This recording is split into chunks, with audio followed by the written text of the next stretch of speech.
Today's story delivers dry wit with razor-sharp precision. In H. Munro's Clovis on Parental Responsibility, we enter a world where the charmingly devious Clovis turns social conventions upside down with a smirk and a perfectly timed word. It's clever, biting, and over far too soon.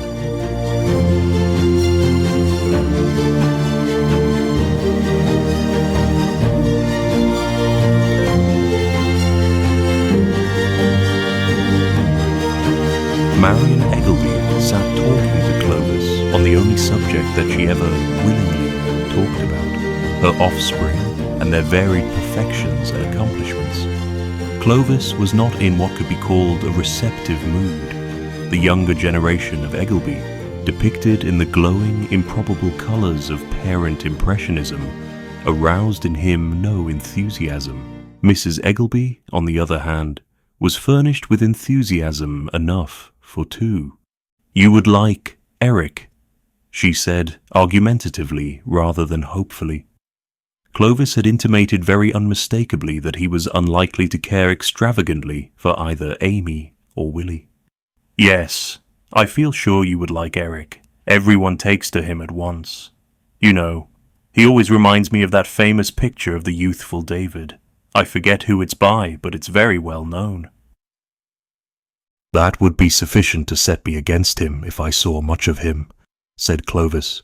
"Just imagine at auction bridge, for instance, when one was trying to concentrate one's mind on what one's partner's original declaration had been, and to remember what suits one's opponents had originally discarded, what it would be like to have someone persistently reminding one of a picture of the youthful David.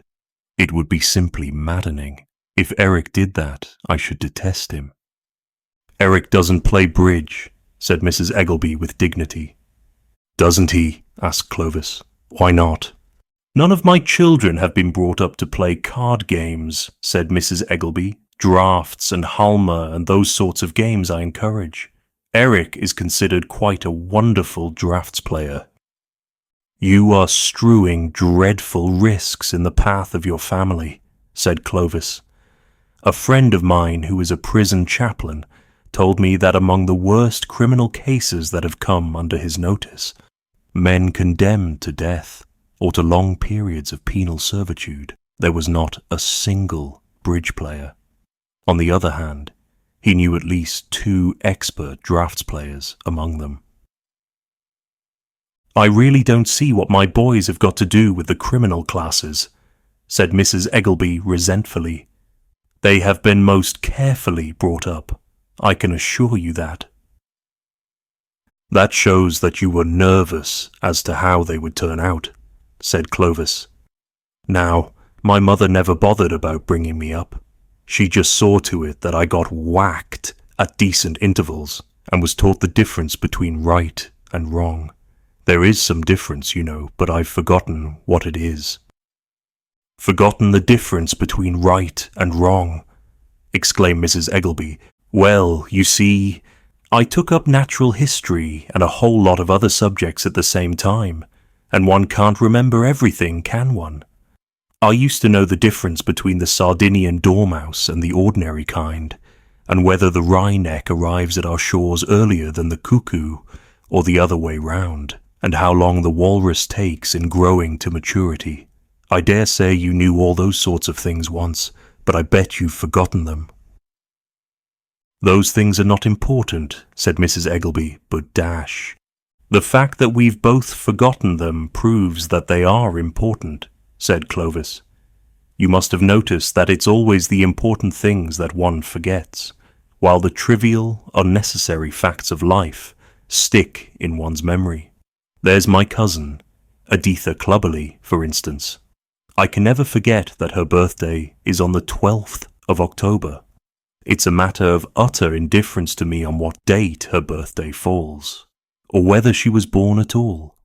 Either fact seems to me absolutely trivial, or unnecessary. I've heaps of other cousins to go on with.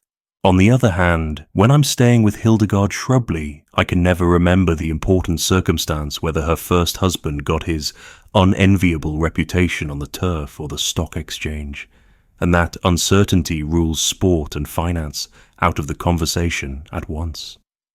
One can never mention travel either, because her second husband had to live permanently abroad. Mrs. Shrubley and I move in very different circles, said Mrs. Eggelby stiffly. No one who knows Hildegard could possibly accuse her of moving in a circle, said Clovis. Her view of life seems to be a non-stop run with an inexhaustible supply of petrol.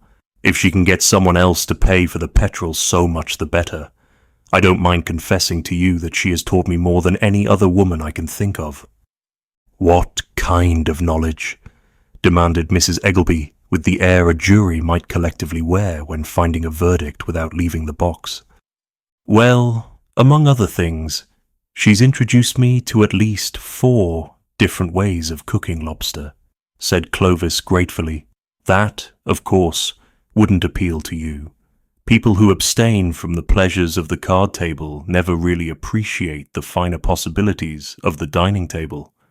I suppose their powers of enlightened enjoyment get atrophied from disuse. An aunt of mine was very ill after eating a lobster, said Mrs. Eggelby. I dare say, if we knew more of her history, we should find out that she'd often been ill before eating the lobster.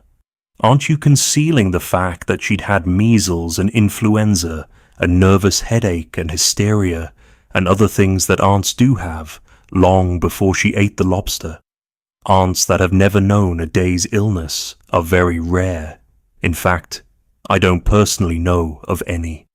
Of course, if she ate it as a child of 2 weeks old, it might have been her first illness, and her last. But if that was the case, I think you should have said so.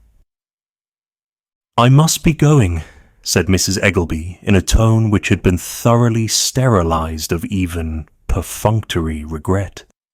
Clovis rose with an air of graceful reluctance. I have so enjoyed our little talk about Eric, he said.